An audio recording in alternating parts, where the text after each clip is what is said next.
ये ज़रूर कुछ टाइम लगेगा इसमें, और ख़ात्मा तो ज़रूर होना है।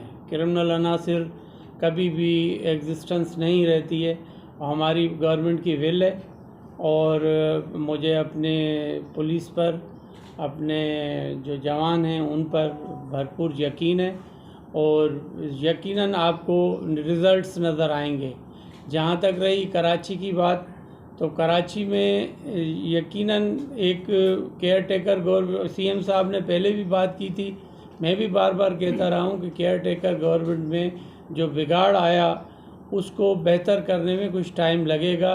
और वहाँ पर ये जो एक स्ट्रीट क्राइम हो रहा है उसमें किस हद तक तो ज़ाब्ता आया है, लेकिन ज़ाब्ता आने में टाइम ज़रूर लगेगा। उस पर भी हमारा काम चल रहा है। उसको पॉलिटिसाइज़ करना किसी का ठीक नहीं है। मैंने नहीं सुनी है एमक्यूएम की जो स्टेटमेंट है। मैं मीटिंग कर रहा था यहाँ पर, और यकीनन सब जमायतों को मिलकर इन चीज़ों को बेहतर करने की ज़रूरत है। शहर सबका है, और ये शहर, ये मुल्क, ये सिंध, ये पाकिस्तान हम सब का है। हम सब ने जॉइंट एफर्ट्स लेनी है। यहाँ पर अभी मैं शहरियों से मिल रहा था, यहाँ के नोटेबल्स से, तो उनको भी मैंने ये कहा कि आपके भी हमें हेल्प की ज़रूरत